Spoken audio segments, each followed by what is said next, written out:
certo? Então, aqui está a temida lei de Gauss, né? Que nada mais é que uma ferramenta matemática que é muito útil para resolver problemas de campo elétrico, né? Então, a gente consegue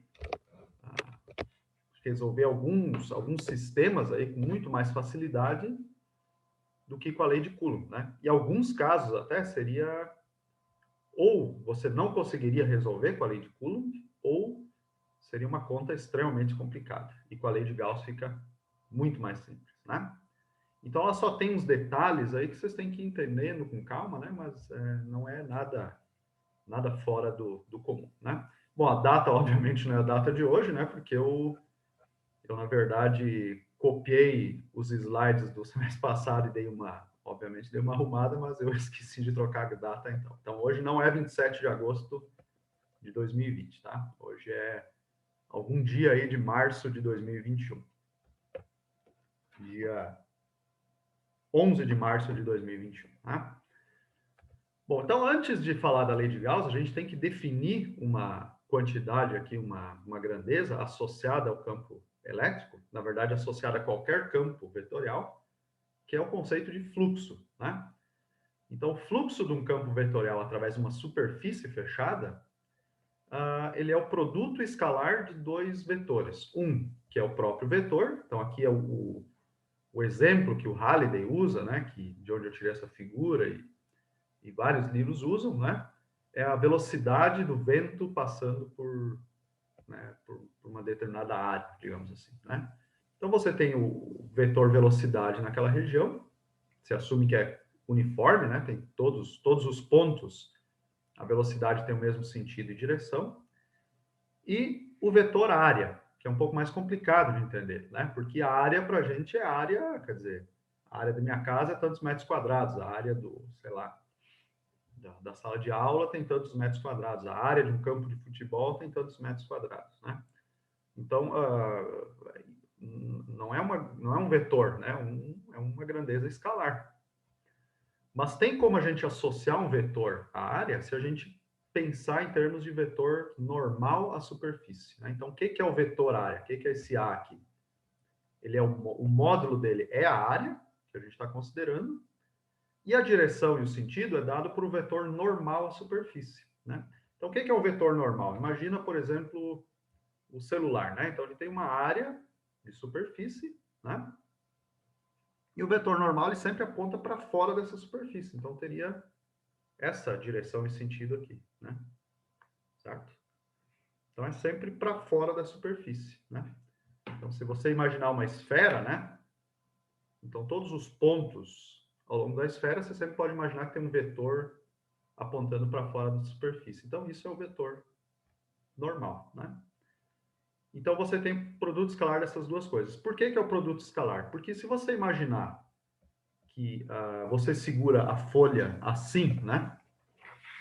Como eu estou segurando, e vem um vento aqui da janela, aqui da esquerda para a direita, né? Então, uma grande quantidade de linhas de campo vetorial vão passar por essa superfície, né? Se eu começo a inclinar essa folha, né? Começo a fazer isso daqui, a área que está disponível aqui para as linhas de campo cruzarem, ela vai diminuindo, certo? Até que chega um ponto que é zero, né? Então, se ela está assim, quer dizer, vamos pensar assim, o vento vai passar por cima e por baixo, né? Você não vai ter nenhum vetor velocidade passando por essa superfície, né? Então, quando o vetor velocidade aqui, ele é paralelo ao vetor área, né? Paralelo ao vetor normal, essa superfície, o fluxo é máximo, e quando os dois são perpendiculares, o fluxo é igual a zero. E aí você tem todos os valores intermediários para os diferentes ângulos θ que você vai ter aqui, né?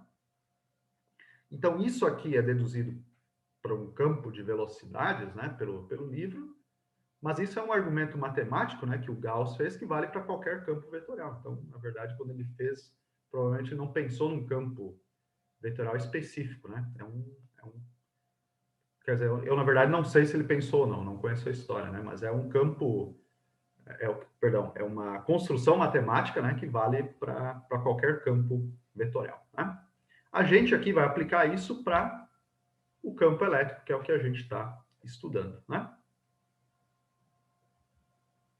Então, o exemplo que o Halliday traz aqui é o seguinte: ele diz que tem um campo elétrico numa dada região que ele é constante e uniforme. Então, ele tem o mesmo módulo e tem sempre a mesma direção e o mesmo sentido. Né?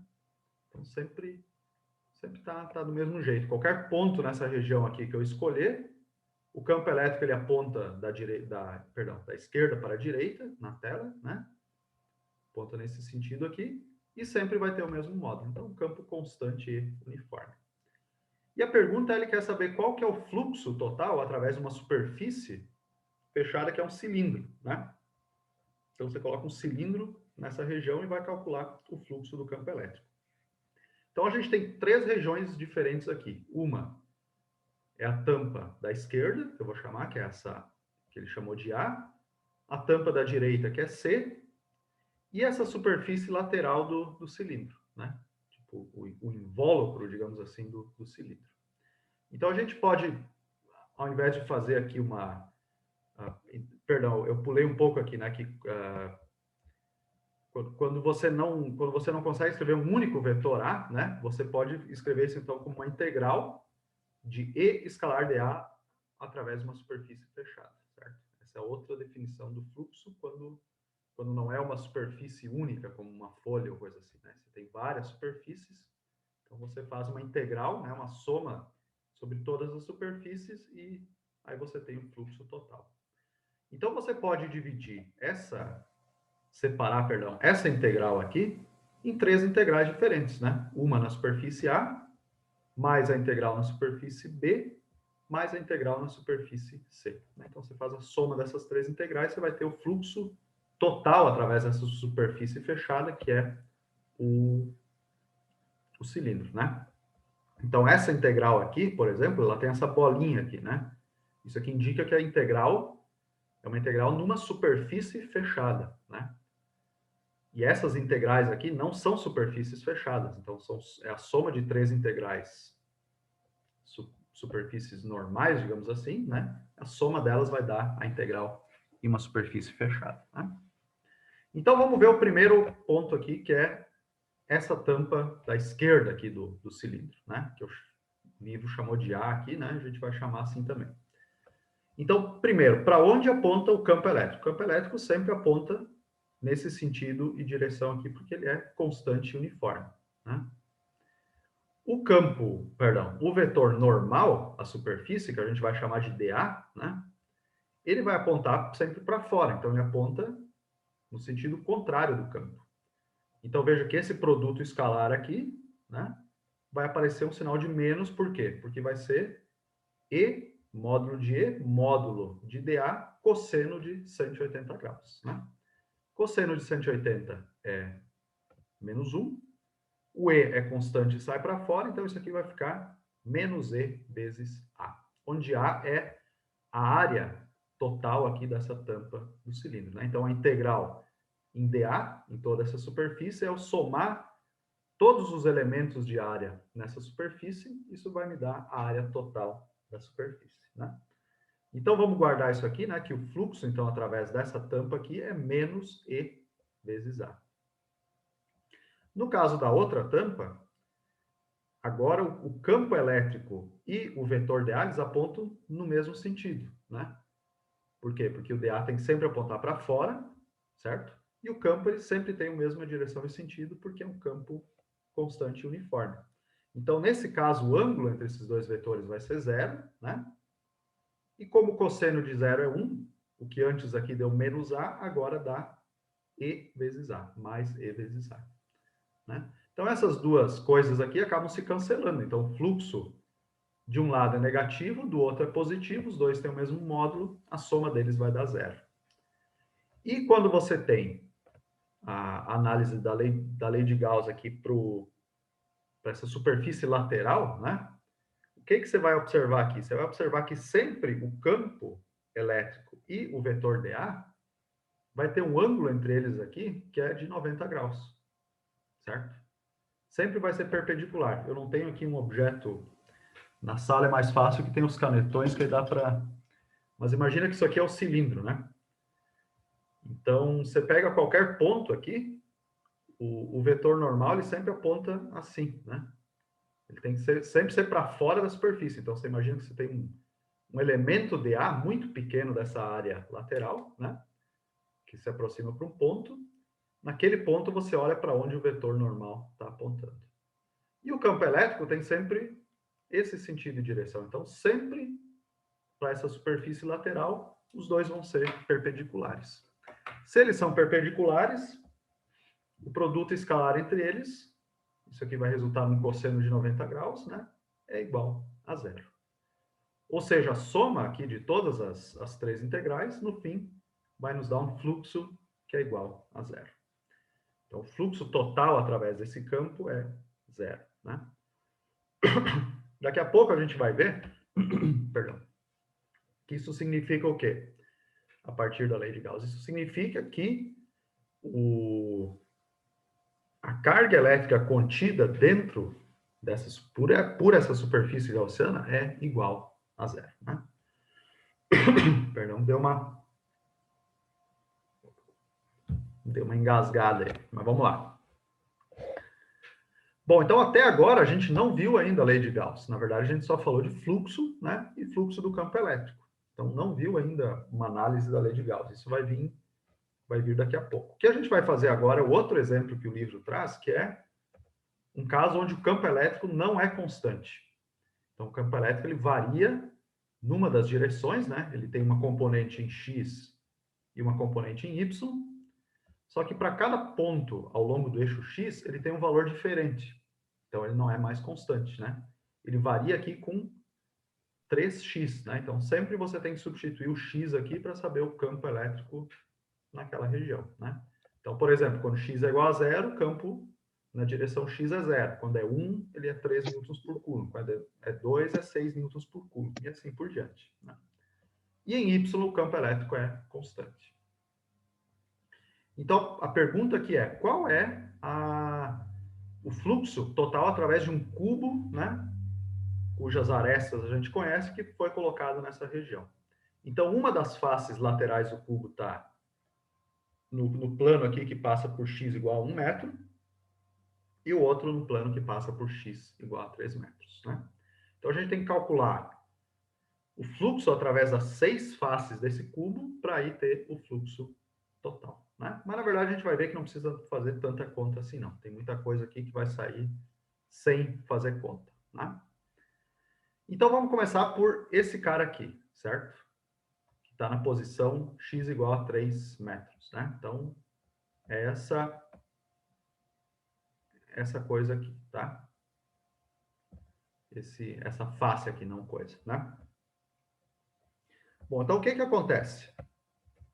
O vetor dA, ele vai apontar para fora aqui. Então, ele vai apontar no sentido positivo do eixo x, né? Então, esse elemento de área dA eu posso escrever como o módulo de dA, vetor unitário i. Se eu quero saber o fluxo através dessa face do cubo, né? Eu faço o produto escalar do campo, que eu conheço aqui, com dA, né? Então, o campo é dado por essa equação, o dA é isso daqui, eu vou fazer o produto escalar. Aqui o Halliday até abriu, né? Para mostrar que esse termo aqui, I escalar com I, isso dá 1, certo? Enquanto que J escalar com I, esse termo vai sumir, isso aqui é zero, né? Então, você tem dois vetores perpendiculares, I e J, né? Você faz o produto escalar entre eles, isso aqui é igual a zero. Então, o segundo termo aqui vai dar zero, e o primeiro termo é isso daqui, né? 3xdA. Sobra, então, essa integral aqui, integral em x, de x, né? Vezes o elemento de área dA. Mas veja que o x, apesar do campo não ser constante com x, para essa face aqui, x é sempre o mesmo, é constante, né? Todos os pontos nessa face lateral vão estar na posição x igual a 3 metros. Então, isso aqui é constante, eu posso substituir um 3 aqui, né? 3 vezes 3 vai dar 9. Integral de dA vai dar a área dessa face. Então, a área é o quê? É lado vezes lado, né? O lado aqui mede 3 menos 1, que é 2, então a área vai ser de 4 metros quadrados. No fim, eu vou ter aqui um fluxo através dessa face lateral, que é de 36 newtons metro quadrado por coulomb. Tá? Então, essa é a resposta para essa face aqui, tá certo?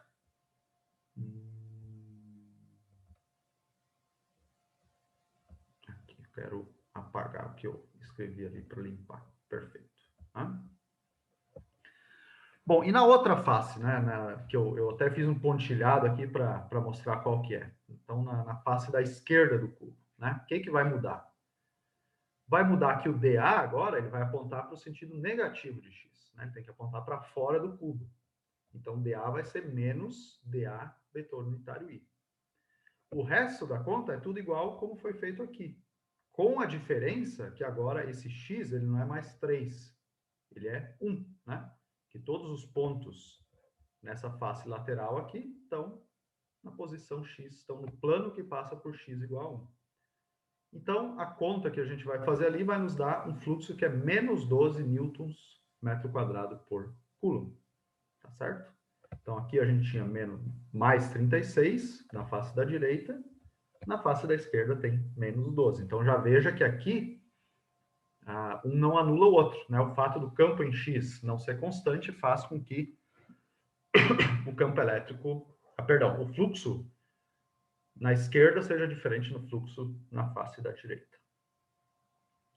O próximo passo é fazer para as duas tampas, né? Então, para essa tampa de cima e para a tampa de baixo do cubo, né? Então, na tampa de cima, o que você vai ter? Você vai ter que o dA aponta no sentido positivo de y, então vai ser dA vetor unitário j. Quando você faz o produto escalar disso com o campo, agora é o primeiro termo que vai sumir, né? Você tem i escalar j, então isso aqui dá 0. E o segundo termo aqui vai ficar simplesmente 4, que é uma constante, integral de dA. Né? Integral de dA a gente já viu que dá a área das faces do cubo, que é 4 metros quadrados, isso aqui dá 16 newtons metro quadrado por coulomb. Né? Então, esse é o fluxo através dessa tampa de cima. E na tampa de baixo, o que vai mudar? Na tampa de baixo, a única coisa é que agora o dA ele é menos dA vetor unitário j. E o módulo vai ser o mesmo, porque o campo é constante em y, veja. Então, ele não muda. Então, através dessa face aqui, vai ser um fluxo de menos 16 newton metro quadrado por coulomb. Então, não precisa nem fazer conta, né? Se fizer a conta, a gente vai chegar nesse valor aí. Então, aqui a gente tem o fluxo agora através dessas quatro tampas aqui, né? Perdão, essas 4 faces, né? As duas tampas e as duas faces laterais que estão ao longo do eixo X. Falta agora fazer a tampa da frente do cubo, né, que é essa aqui, e a tampa de trás. Mas nesse caso não precisa nem fazer conta, porque o vetor dA, para um caso ele vai apontar no sentido positivo de z, então vai ser vetor unitário k, e para a tampa de trás aqui vai ser vetor unitário menos k, que ele aponta no sentido negativo do eixo z.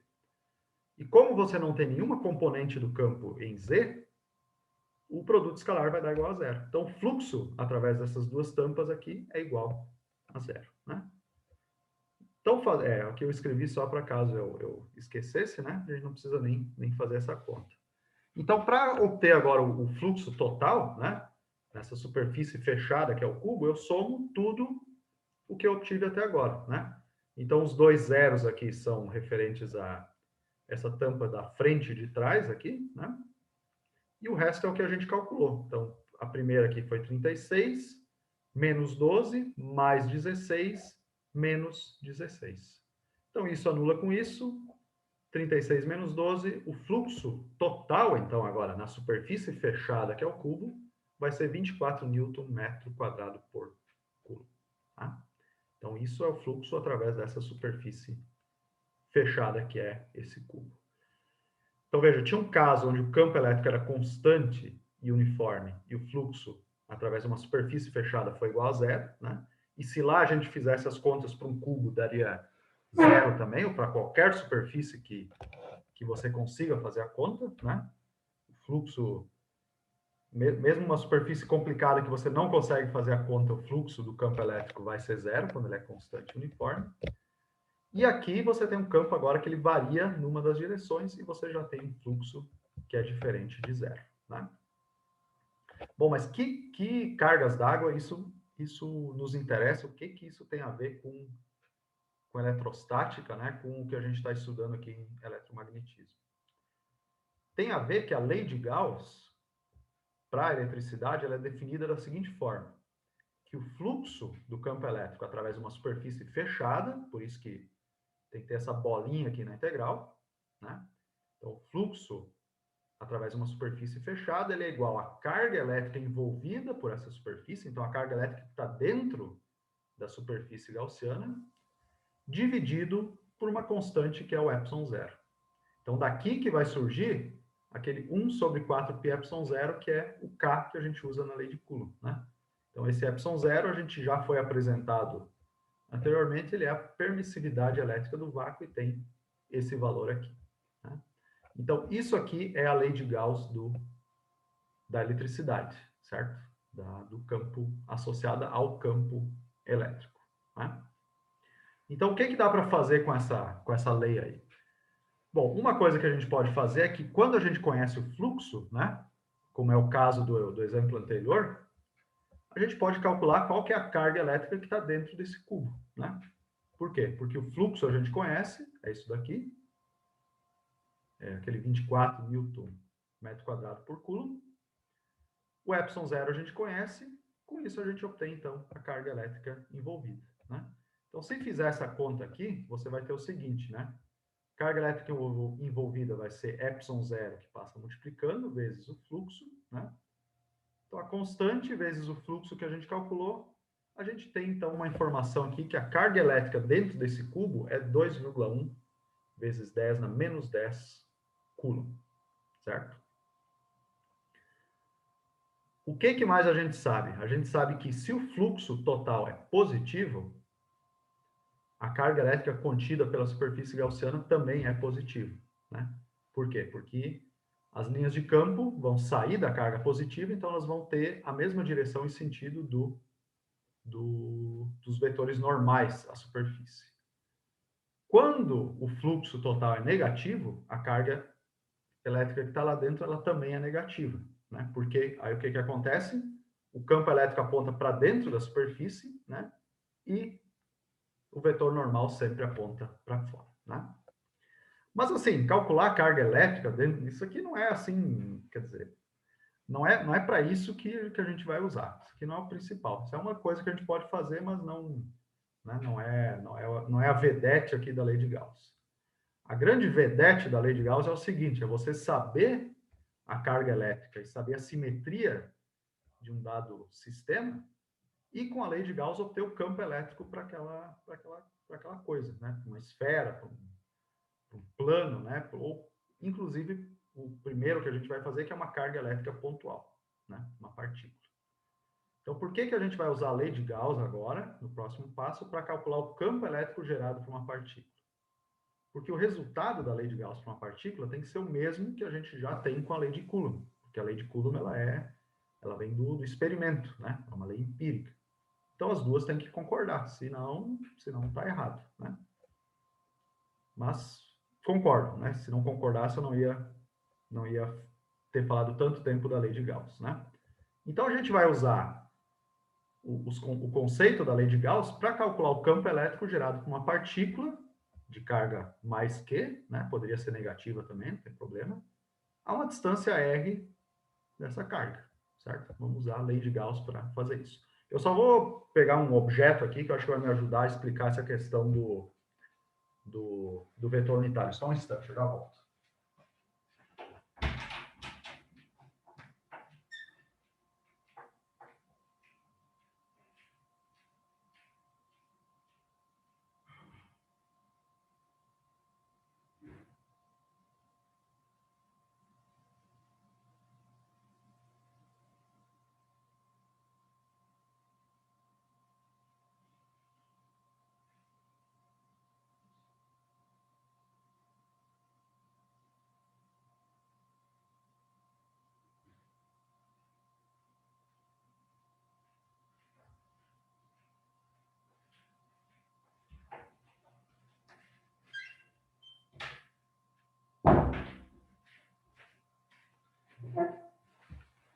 Bom, então, qual que é a jogada aqui? A jogada é a seguinte, você quer saber o campo elétrico gerado por uma partícula a uma distância r dessa partícula. Então, você tem que ter uma superfície gaussiana aqui, seja fechada em torno dessa carga, né? Só que a escolha da sua superfície gaussiana tem que ser tal que o módulo do campo elétrico seja o mesmo em qualquer ponto dessa superfície. Porque isso vai facilitar as suas contas nessa parte aqui. Você vai poder dizer que o campo elétrico é constante e você tira ele para fora da integral. Então, quando é uma carga pontual, como o campo, a gente já sabe, pela lei de Coulomb, que o campo é 1 sobre r ao quadrado, a gente sabe que uma casca esférica, né, em torno dessa carga, é a melhor escolha, porque qualquer ponto ao longo dessa superfície, o campo elétrico vai ter o mesmo valor, né? O módulo vai ser o mesmo, a direção e o sentido variam, né? Mas o módulo vai ser sempre o mesmo, porque vai ser 1 sobre 4 πε0, carga sobre r ao quadrado, né? Então, no caso de uma partícula, a única escolha inteligente aqui é uma superfície fechada em torno dessa carga, que é uma casca esférica, né? Eu tenho uma esfera aqui que não é perfeitamente esférica, né? Mas eu espero que vocês possam abstrair aí, né? Imaginar isso aqui como uma esfera foi a melhor coisa que eu achei, né? Os limões estão um pouco murchos aí, não seria uma boa escolha. Então, qual que é a ideia aqui? Eu não sei, eu tenho que fazer um esquema aqui agora. Não, é só, na verdade, só fazer isso daqui, né?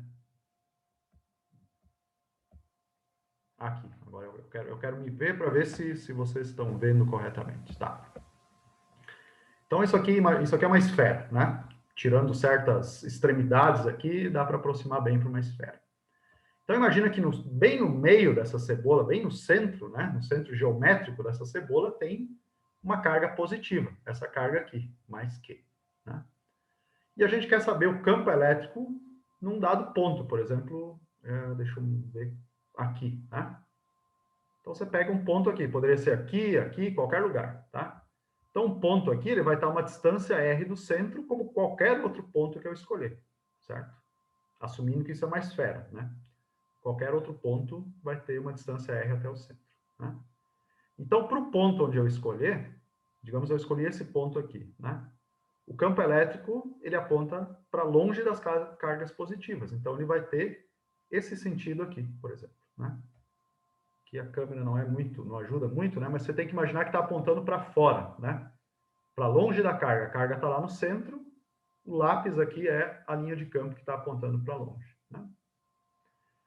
Bom, e qual que é o sentido do vetor normal, a superfície, né? Então, imagina que a casca mais externa da cebola é a superfície gaussiana. Qual que é o sentido e a direção do vetor normal naquele ponto? É o mesmo do campo elétrico. Tem que ser sempre para fora da superfície, né? Isso acontece para qualquer ponto que eu escolher, né, da minha superfície, sempre o campo elétrico e o vetor dA, eles vão ser paralelos. Percebe? Qualquer ponto que eu escolher, esses dois vetores, o campo sempre aponta para longe da carga positiva, né? E o vetor dA também sempre aponta para fora da superfície naquele ponto. Então, esses dois vetores sempre serão paralelos para esse caso. Para esse caso, né? Então, isso nos ajuda a entender melhor isso daqui, ó. Deixa eu ver se eu consigo fazer um esquema aqui.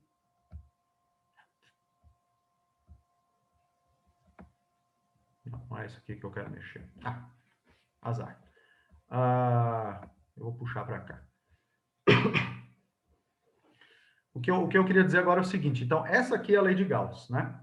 Eu só passei o epsilon zero, que estava dividindo a carga envolvida, para o outro lado. Então, E escalar dA, para esse caso aqui, os dois vetores sempre vão ser paralelos. Então, eu posso escrever isso simplesmente como o módulo de E vezes o módulo de dA, certo? Porque os dois sempre são paralelos. Então, sempre o cosseno é zero, para qualquer ponto que eu escolher. Então, isso aqui é verdade. Então, a minha integral aqui fica muito mais simples. Não tem mais uma integral vetorial, né? Eu já tenho integral com coisas que são escalares. A outra vantagem é a seguinte. O campo elétrico tem sempre o mesmo módulo para qualquer ponto ao longo dessa superfície externa. Qualquer ponto, o campo elétrico tem o mesmo módulo. Então, eu posso tirar ele para fora da integral também, vai ficar uma integral fechada de dA, né? Agora eu tenho que vir para cá, né? Então, vai ficar isso daqui, né? Vai ficar ε0, o campo saiu para fora da integral, né? Eu vou voltar ao modo anterior aqui, que eu me atrapalho com esse negócio, tá? Campo elétrico, integral fechada de dA, isso é igual a carga elétrica envolvida. Quem que é a carga elétrica envolvida? É a carga Q que está lá no centro, né? Então, já troquei isso aqui por Q. Bom, quanto que vai dar essa integral aqui? É somar todos os dAs, né? Esses pedacinhos aqui da superfície, é somar tudo isso ao longo da superfície fechada. Então, isso vai dar a área total dessa superfície externa, né? Então, a área total da superfície externa da cebola, certo? E para uma casca esférica, né? Essa área superficial a gente sabe que é igual a 4πr ao quadrado, né? Então, a gente troca isso daqui essa integral por 4πr ao quadrado, isola o campo elétrico, o que vai aparecer? 4πε0 passa para cá dividindo, Q dividido por R ao quadrado. Então, é o mesmo resultado da lei de Coulomb, né? Então, você pode dizer, bom, mas a lei de Coulomb a gente já sabe, e agora você fez aí um monte de conta, um monte de considerações para chegar no resultado que a gente já tem, né? Então, é verdade, quer dizer, para calcular o campo gerado por uma partícula, a lei de Gauss não tem lá muita utilidade, ela complica o seu problema, né? Você tem que fazer um monte de conta para chegar na equação que você já sabia. Mas isso aqui mostra que as duas dão o mesmo resultado. Então, isso valida a lei de Gauss, né? Para a gente usar ela para casos mais complexos, tá? Então, isso é importante falar. Essa casca que está em volta da carga, né?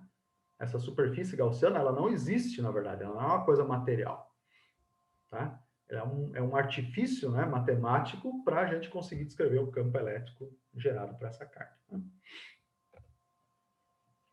Bom, e que outras coisas a gente pode calcular? A gente pode agora ir para coisas mais sofisticadas. Então, por exemplo, uma coisa que tem a simetria planar, né? Você imagina aí uma folha, né? Um plano infinito de cargas, e você quer saber o campo elétrico gerado por essa simetria, né? Então, primeiro, você tem que escolher uma superfície gaussiana adequada para a simetria do seu problema. Como o plano é infinito, você não consegue calcular uma área infinita. Então, não adianta pensar que você não consegue colocar o infinito dentro de nada. Então, não adianta, né? Mas já uma caixa aí que você consegue colocar todo o plano dentro dessa superfície fechada.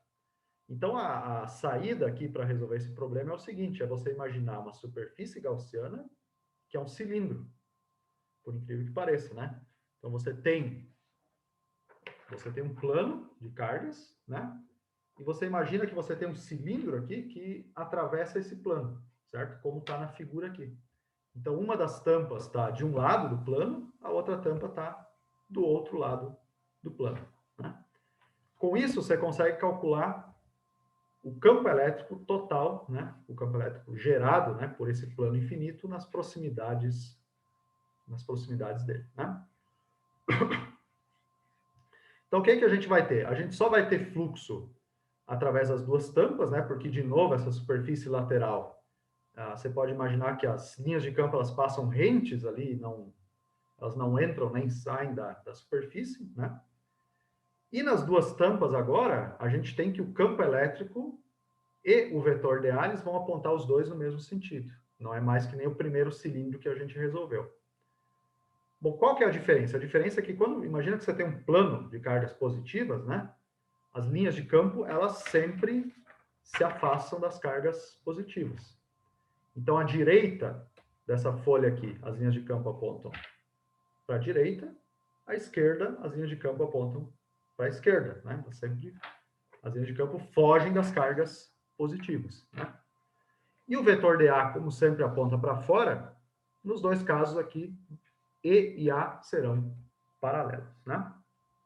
E a gente vai assumir o seguinte, a gente vai assumir que esse plano aqui, ele tem uma densidade de carga que é constante, né?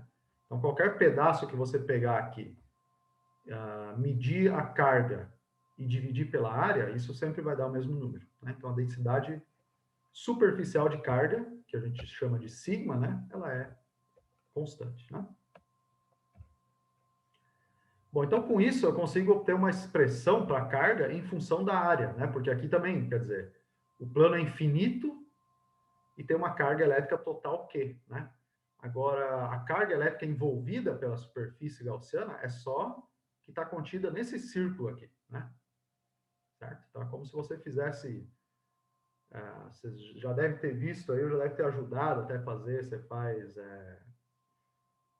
faz biscoito, né? Ou você faz... o pessoal lá em casa faz aquela massa de pastel caseira, né? Que você abre a massa e aí você corta o formato que você quer, né? Então, você usa um pires, por exemplo, para fazer os círculos lá, né?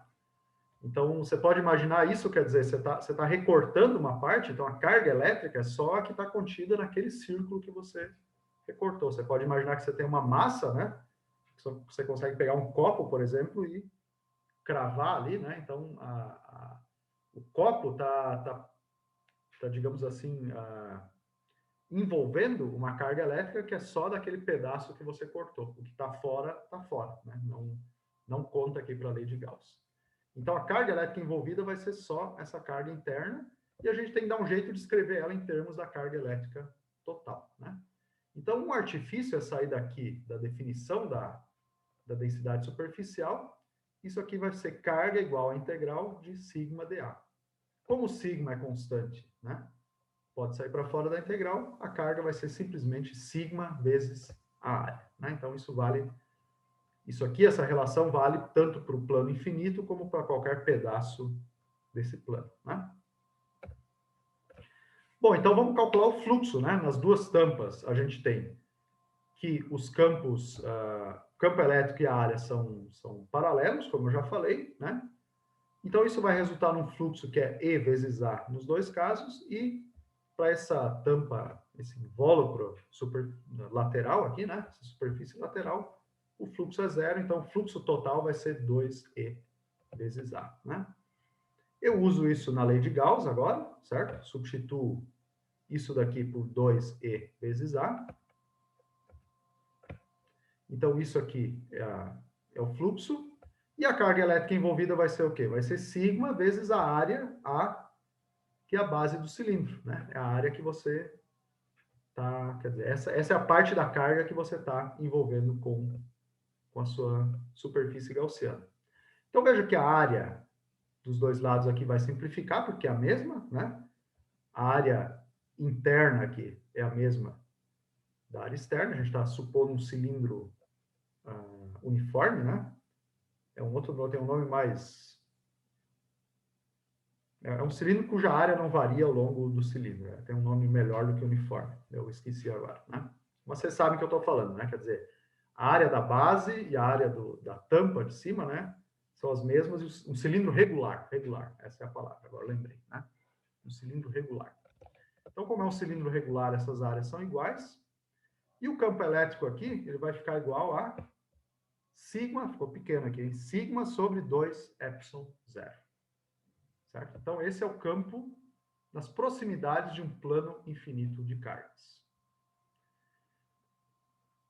Se eu pedir para vocês aqui, vocês olham para as quantidades, né, em termos das quais esse campo é escrito, sigma e epsilon zero. E tem um 2 aqui, que é um número, né? Sigma sobre 2 epsilon zero. Vocês conseguem dizer para mim, definir aí com uma palavra, uma característica para esse campo aqui? Baseado nessas duas grandezas e no que a gente definiu para resolver esse problema? Defina esse campo com uma palavra. Qual que vocês usariam? Constante. Muito bem, Lucas. Perfeito. Constante. Essa é a palavra correta. O campo elétrico, ele é constante, né? Ele não tem nenhuma dependência com distância, com nada que varia aqui, né? O sigma é constante, certo? O epsilon zero é uma constante, então o campo elétrico, ele é constante. Então, Então, nas proximidades de um plano infinito de cargas, o campo elétrico ele é constante, né? Por isso que eu esperei um pouco até para fazer a solução do problema 6 da lista 2. Isso aparece quando a gente calcula lá com a lei de Coulomb o campo elétrico para um disco carregado, né? Que eu fiz lá para uma linha de cargas e vou fazer amanhã, provavelmente, né? Que hoje tem que ter aluno, hoje acho que não vai dar tempo. Mas amanhã eu faço essa solução, então, para o disco carregado. Então, lá vai aparecer que quando você está muito perto do disco, o campo elétrico é justamente esse aqui, né? Então, você tem também o mesmo resultado com lei de Coulomb e lei de Gauss. Esse resultado que a gente obteve aqui, depois que passar a prova 1, a gente já vai usar ele quando estudar capacitores. Capacitores, a gente começa falando em capacitores dizendo que tem uma placa com carga positiva, uma placa com carga negativa, né? E a distância entre elas é tão menor do que a área que a gente considera como placas infinitas, né? E aí o campo é dado por essa equação aqui, né? Então, veja, se você fosse fazer isso aqui com lei de Coulomb, você não faria, né? Sei lá. Isso aqui, nem imagino como é que você começaria aqui, né? Porque cada ponto aqui desse plano, você quer saber o campo num determinado ponto. Cada ponto do plano, ele tem uma orientação do campo completamente diferente. Então, seria inviável, né? Isso aqui, só para eu não esquecer, né, que o mesmo resultado você obtém, então, para um disco, né? Bom, e agora como é que fica quando é um... Deixa eu ver se eu não estou me estendendo muito, não. Como é que fica quando são duas placas infinitas, né? Então, você tem uma que tem carga positiva, outra que tem carga negativa, são duas placas paralelas, né? Então, o comentário aqui é que a espessura delas é muito pequena, então é como se fosse uma folha, né? Que a área é o que interessa, né? A espessura da folha aqui é tão menor que você não considera, né? E a gente quer saber o campo, então, nessa região aí, perto dessas placas, né? Então, as duas têm a mesma densidade de carga em módulo, densidade superficial, só que, obviamente, uma é positiva e a outra é negativa. Então, o campo elétrico, o módulo do campo é dado por essa equação aqui, nas proximidades dessa placa, né? Então, vamos analisar o campo aqui em diferentes regiões. Por exemplo, qual que vai ser o campo elétrico resultante na região entre as duas placas, né? Então, eu escolhi um determinado ponto, como poderia ter escolhido qualquer outro, né? Não precisa ser um ponto que esteja à mesma distância das duas placas. E eu sei que o campo elétrico, então, da placa positiva vai apontar nesse sentido aqui, vai apontar para longe da placa, né? Então, esse campo eu posso escrever como E mais vetor unitário I, né? Eu não escrevi aqui, né? Mas imagina que tem um eixo X aqui, né? Você tem um eixo aqui, que é o eixo... Deu uma desbalangada aqui, mas isso aqui é o eixo X, tá? Então, está no sentido positivo do eixo X, né? A placa negativa, dá vontade agora de dizer que aponta para o lado negativo, né? Mas não aponta. Por quê? Porque as linhas de campo das cargas negativas apontam em direção à carga. Então, ele também vai apontar no sentido positivo. Então, veja que no interior dessas duas placas, esses dois campos eles vão se somar. Você vai ter um campo resultante que é sigma sobre epsilon zero, né? Então, o capacitor é isso daqui. Então, o que você faz? Você armazena a energia do campo elétrico nas placas de um capacitor dessa forma. Você tem um campo elétrico mais intenso do que você teria somente uma placa, né? E fora, na região fora do capacitor, já vamos falar assim, né? Por exemplo, a direita ou a esquerda, a direita da placa negativa ou a esquerda da placa positiva, o campo elétrico vai ser zero. Por quê? Porque aqui um aponta no sentido positivo, que é o campo E+, o E- aponta no sentido negativo, né, que ele tem que sempre apontar em direção à carga. E como isso aqui é constante, esses campos, né, quando você está próximo, não varia com a distância, o módulo dos dois continua o mesmo. Então, a soma vetorial dessas duas coisas aí vai ser igual a zero, né? E aqui está o aviso, né? Que vamos rever isso, então, em capacitores, né? A mesma análise valeria desse lado, né? Só ia inverter o sentido dos dois campos, mas a soma vetorial continuaria sendo igual a zero, né? Ufa, muito bem. Então, agora estamos chegando aí para a parte final da aula. Então, o último problema que a gente vai resolver é para uma esfera carregada, né? Então, vai ter vários problemas na lista. Hoje a aula vai um pouco mais longe, viu, já? Mas vai, daqui a pouco, mais uns 15 minutos eu termino. Então, na lista, vocês vão ter problemas relacionados com esferas, que vai ser tipo uma esfera oca, esfera sei lá o quê, né? Com densidade variável, né? Mas o esquema para resolver é sempre o mesmo, né? É sempre usar a lei de Gauss e acabou, né? Então, vai mudar aí a característica de cada uma das esferas, mas o problema em si é praticamente sempre o mesmo. Aqui a gente vai começar pelo mais simples, que é considerar uma esfera não condutora. Então, significa, como ela é não condutora, você pode ter carga elétrica em toda a esfera, né? Até dentro, né? Você imagina que, vou fazer uso da minha esfera aqui de novo, que você não tem carga elétrica só na superfície, né? Você tem também dentro da cebola, certo? Então, qualquer ponto da cebola aqui você tem carga elétrica. Se fosse condutora, o que ia acontecer?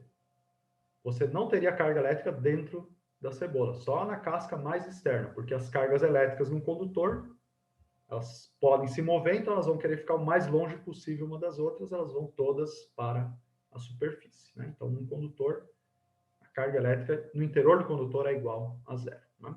Então, inclusive, tem uns problemas aí que tem tipo umas pegadinhas, né? Já fiquem atentos, que diz, por exemplo, sei lá, uma esfera condutora tem uma esfera maciça condutora tem uma carga elétrica Q de tanto distribuída sobre ela.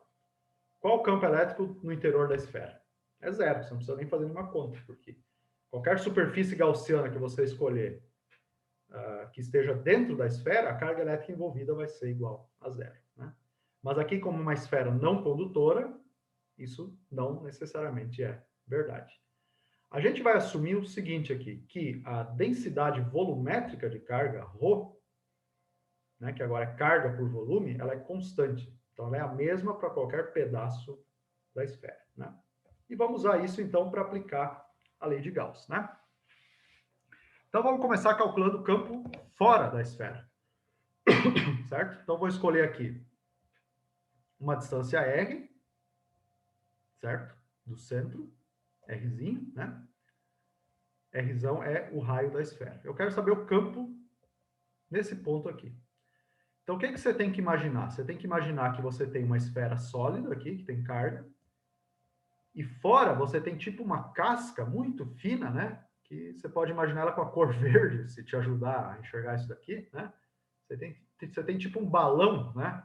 Em torno dessa esfera maciça, né? Então, essa é a superfície gaussiana que não tem nada lá, não tem carga, não tem nada. Isso a gente está inventando aqui para conseguir calcular o campo devido a essa esfera a uma distância r do seu centro, tá certo? Então, isso que a gente está fazendo, né? Deixa eu só fazer o seguinte aqui. Limpar esse cara aqui que está me atrapalhando, né? Então, vamos aplicar agora a lei de Gauss para isso daqui, né? Então, lei de Gauss é lei de Gauss, a gente já conhece. Isso aqui é a densidade volumétrica de carga, que eu estou dizendo que é constante, né? Agora é dq sobre dv, porque é volume, né? E vamos, então, calcular a lei de Gauss. Então, duas coisas. À esquerda dessa equação sempre faz referência à superfície gaussiana. Sempre você está falando no fluxo do campo elétrico através da superfície gaussiana. Então, aqui na esquerda, sempre vai... As grandezas que vão aparecer vão... A distância, por exemplo, vai ser a distância associada à superfície gaussiana. Na direita, a carga elétrica envolvida pela superfície gaussiana é a carga elétrica total que vai estar dentro dessa superfície. Tá bom? Então, já guardem isso na mente aí. O que eu posso assumir aqui? Primeiro, a carga elétrica envolvida é a carga total, porque toda a esfera está dentro da superfície gaussiana. Tá? O E e o DA são paralelos pelos mesmos motivos da partícula, né? Porque sempre, né? Agora imagina que a casca da cebola é a superfície gaussiana e dentro da cebola tem uma esfera maciça com uma carga positiva. Então, qualquer ponto aqui na superfície, o campo elétrico aponta para fora da superfície, o vetor normal, que define o DA, também aponta para fora, né? Então, sempre vai ser paralelo os dois. Então, isso significa que essa integral vira uma integral de grandezas escalares. O campo elétrico é constante, certo? Porque o Rzinho aqui é sempre o mesmo, e o campo depende com R, então é constante. E a integral, então, fechada em dA vai dar a própria área da superfície gaussiana, tá?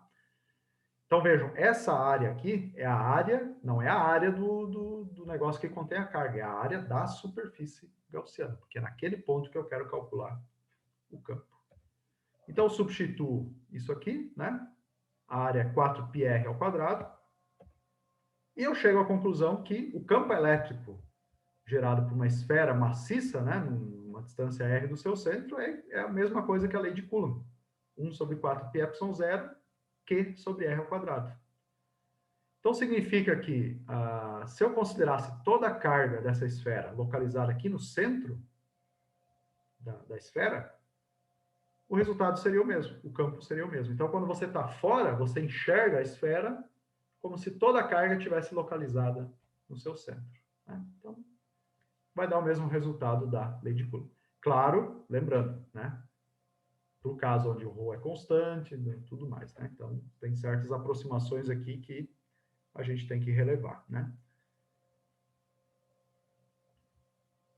Bom, e como é que fica o campo dentro da esfera, né? Então, na Física 2, vocês devem ter calculado o campo gravitacional da Terra, por exemplo, dentro da Terra, né? Tem uma conta lá que a gente faz para ver que o campo gravitacional ele vai diminuindo conforme você entra na Terra. Por quê? Porque o que está, digamos assim, você cava um túnel, né? E você vai indo em direção ao centro da Terra.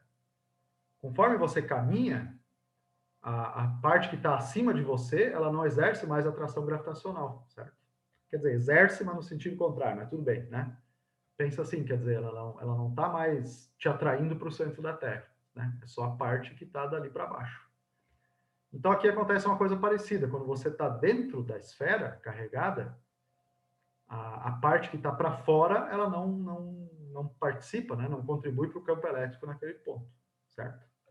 Então, agora você muda o jeito de desenhar, por quê? Porque o Rzinho agora, ele é menor do que o Rzão. Então, a sua superfície gaussiana, ela está dentro da esfera maciça, né? Agora, você pode imaginar que a cebola é a esfera que contém a carga, né? E você quer saber o campo elétrico dentro da cebola. Então, a superfície gaussiana vai ser um dos, né? Quando você corta, você vê que eles são tipo uns anéis, né? Então, um dos invólucros, né? Das cascas esféricas que formam a cebola, né? Então, agora, a carga elétrica envolvida pela superfície gaussiana não é mais a carga elétrica total. É uma carga elétrica Q', que é menor que a carga Q. Tá? E eu tenho que, quer dizer, eu tenho que não, né? Mas eu quero saber qual que é essa carga Q' em função da carga total Q, né? Que em geral você vai saber, a carga elétrica da esfera é tanto, né? Então, como é que você pode fazer isso? Você pode fazer usando a definição aqui que ρ é constante. Então, qualquer volume que você pegar aqui e fizer carga dividido pelo volume, isso vai dar o mesmo resultado. Então, Q', que é a carga envolvida pela superfície gaussiana, dividido pelo volume definido pela superfície gaussiana, que é V', é igual a carga total dividido pelo volume total. Perdão, volume total da esfera, né? Então, eu posso isolar o Q', né? Isso aqui vai ficar QV' sobre V, certo? Passo o V' multiplicando.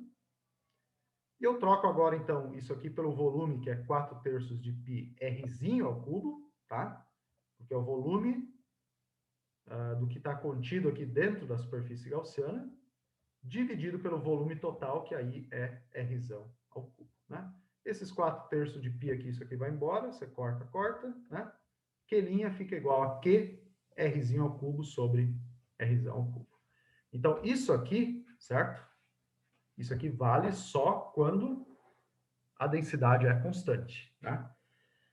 Se a densidade não é constante, como é que você resolve isso daqui? Aí você tem que resolver através de uma integral, né? Se isso aqui não é constante, você tem que escrever o Q como a integral de ρ dv. Né? Então, alguns problemas vocês vão ter que fazer assim, tá?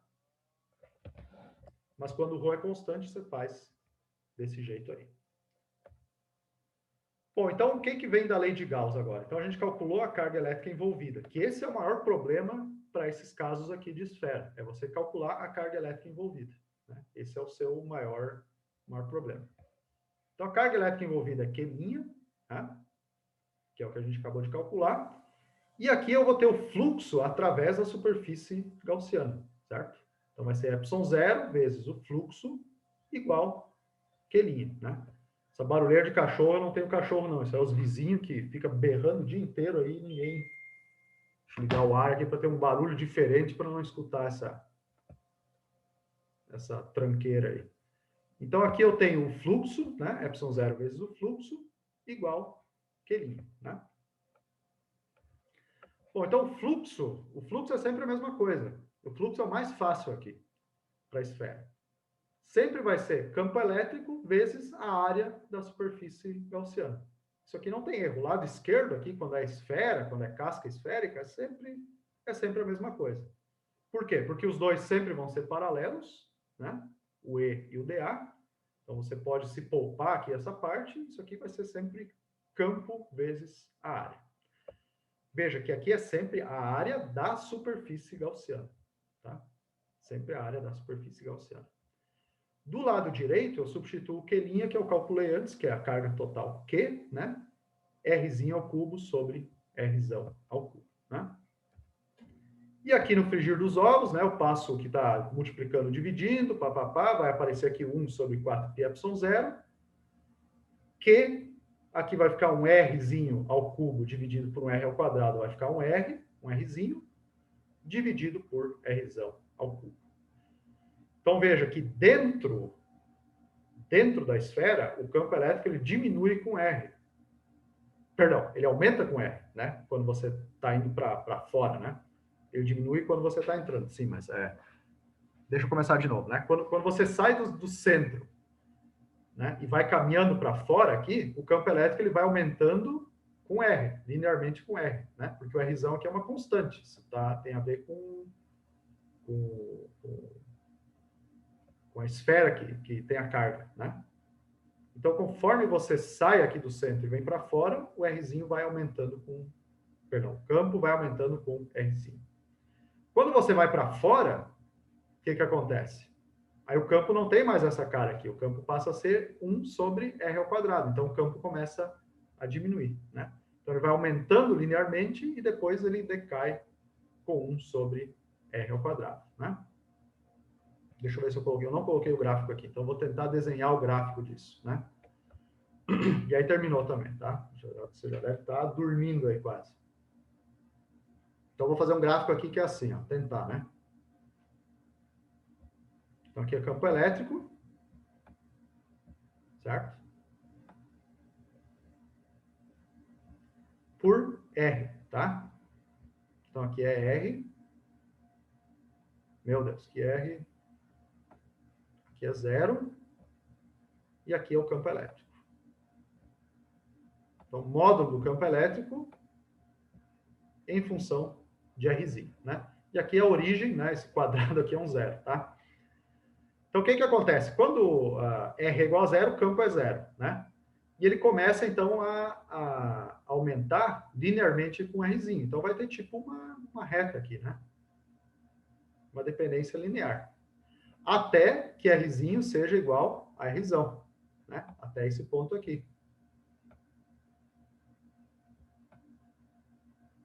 Certo? Quando Rzinho é igual a Rzão,